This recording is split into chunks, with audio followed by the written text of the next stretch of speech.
తమకు double bedroom ఇండ్లు ఇవ్వాలంటూ మేడ్చల్ మల్కాజ్గిరి జిల్లా కలెక్టర్ కార్యాలయం ఎదుట ఆందోళన చేపట్టారు లబ్ధిదారులు. Moula Ali housing board, Meerpet division, Chaitanya Nagar ప్రాంతాలకు చెందిన లబ్ధిదారులంతా ప్రజావాణిలో అధికారులకు కంప్లైంట్ చేశారు. గత బీఆర్ఎస్ ప్రభుత్వం తమకు ఇండ్లు ఇస్తామని చెప్పి మోసం చేసిందన్నారు. 60 ఏళ్లుగా గుడిసెల్లో నివసిస్తున్న తమకు ప్రభుత్వం వెంటనే డబుల్ బెడ్రూమ్ ఇల్లు కేటాయించాలని కోరారు. 60 సంవత్సరాల నుంచి బండ కొట్టుకొని నివసిస్తున్నాం. మాకు ఇచ్చిన మేము ఒడ్రోళ్ళు బండ కొట్టుకుంటా నివసిస్తే వాళ్ళు 60 సంవత్సరాల నుంచి ఉన్నాం మేము అక్కడ. కానీ మాకు 50 గుడిసెలు అక్కడ వేసుకుని ఉన్నాం. గత ప్రభుత్వం ఏమైందంటే 50 గుడిసెలు తీసేయండి, మీకు ఫస్ట్ డబుల్ బెడ్రూమ్లు కట్టి మీకే ఇస్తాం, తర్వాత ఏరే వాళ్ళకి ఇస్తామని చెప్పారు. మాకు ఇంతవరకు ఒక్క డబుల్ బెడ్రూమ్ కూడా రాలేదు సార్. అది మా బాధలు వినిపించుకుందామని ఇక్కడ కలెక్టర్ ఆఫీస్కి వచ్చినాం మేము. కలెక్టర్ వెలవలే, మాకి ప్రవీణ్ సార్ అని కలిసిండు, కానీ ఆయన చూస్తామన్నారు కానీ పక్క ఆమె అయితే ఇయ్యలేదు సార్.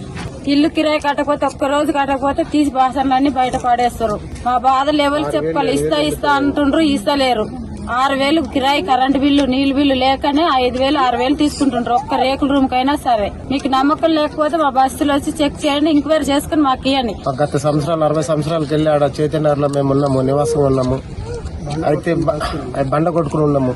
ఆ జాగాలో మాది 30 గుడిసెలు వేసుకుని ఉన్నాము.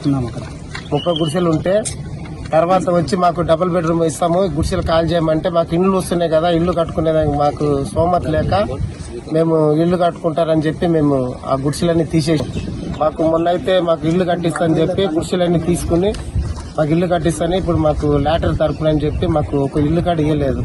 మా గుడిసెలు పోయినాయి, మా స్థలాలు పోయినాయి. ఇప్పుడు అంతా రోడ్డు మీద పోయినాము. ఎన్ని కుటుంబాలు ఉంటాయి ఇక్కడ?